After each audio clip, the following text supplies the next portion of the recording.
Are you taking the Praxis General Science test 5436? That is Earth and Space Science Astronomy. If you're taking this exam, then you're in luck. My name is Michael Akin, and I am a test prep expert here at study.com. And I'm going to walk you through a series of practice problems that are similar to problems that you may see on the test. Let's get started. What is the primary factor that determines the life cycle of a star? Take some time, pause this video, and go through the options. C as your right answer, then you are obviously right. But before we talk about why that is the correct answer, let us go through the different options and go through a process of elimination. Option A mentions its color. Now, the color of a star is the result of its temperature, which also depends on the mass of the star, but color alone doesn't necessarily determine the life cycle of a star. The color is just a physical property. Option B mentions its distance from Earth. So option B is saying that the life cycle of a star is determined by its distance from the Earth. Now, distance doesn't really determine the life cycle of a star. All it is just how far away it is from the Earth.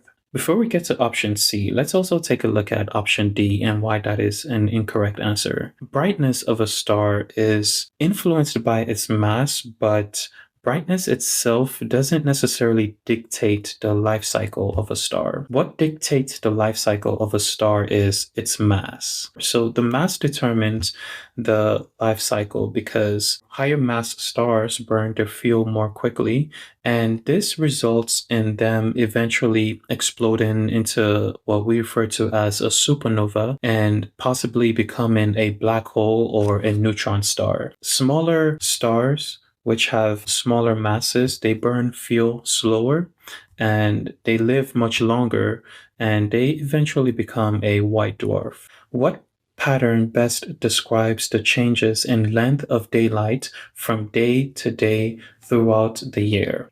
And if you picked option C as the right answer, then you are correct. Let's go through a process of elimination here and talk about why the other options are incorrect. So the first option here mentions the length of daylight remains the same every day. This option is incorrect because the amount of daylight consistently changes throughout the entire year. The only exception is if you are at the equator. If you are at the equator, then the length of daylight is roughly the same for most of the year. Option B mentions the length of daylight increases or decreases in a consistent linear pattern each day. This option will be incorrect because the rate of change is not necessarily constant. It follows a curved sinusoidal pattern. And we see that word here in the option C, and we'll talk about that word in a minute.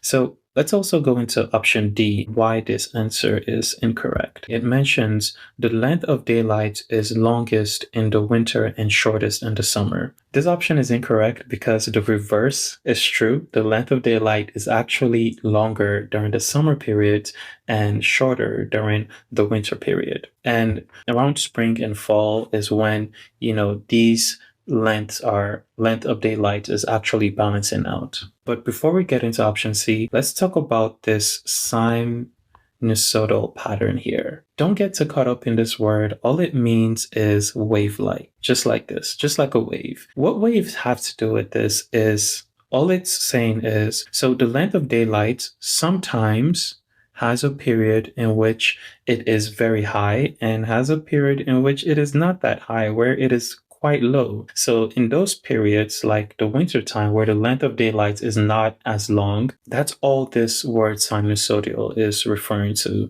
that the length of daylight fluctuates like a wave. Sometimes it's high, sometimes it's low. So option C mentions the length of daylight follows a sinusoidal pattern, increasing and decreasing in a cyclical manner. Increases and decreases. And we know those periods where it increases and decreases. So for example, up here in the summertime is when it's usually high, and all the way down here in the winter is when it's low.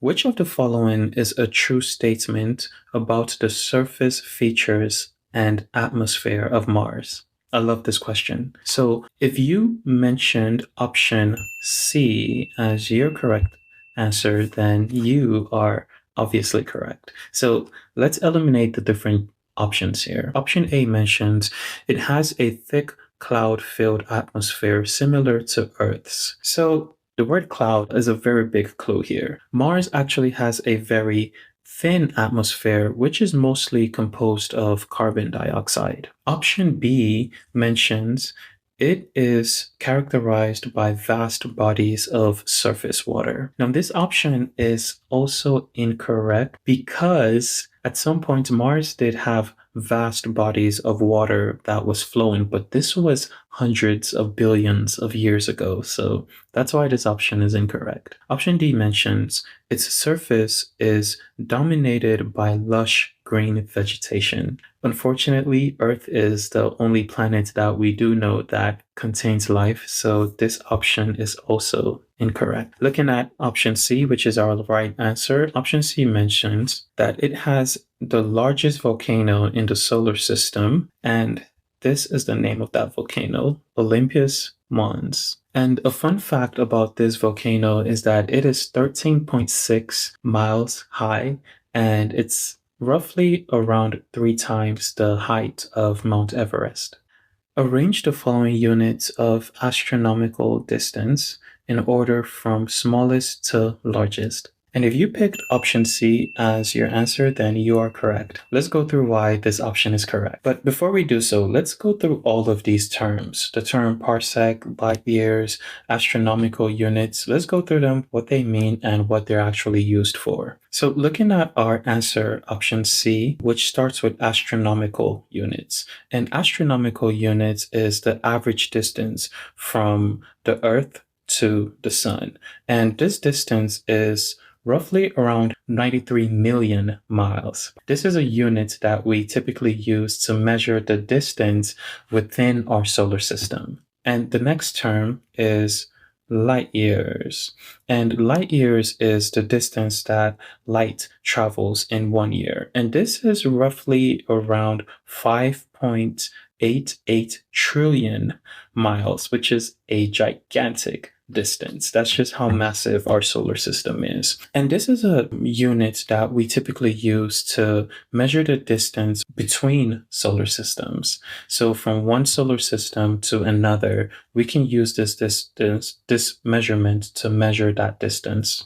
Looking at our last term, which is parsecs, parsecs is roughly around 3.26 light years. And this is a measurement that we use to measure galactic or intergalactic distances.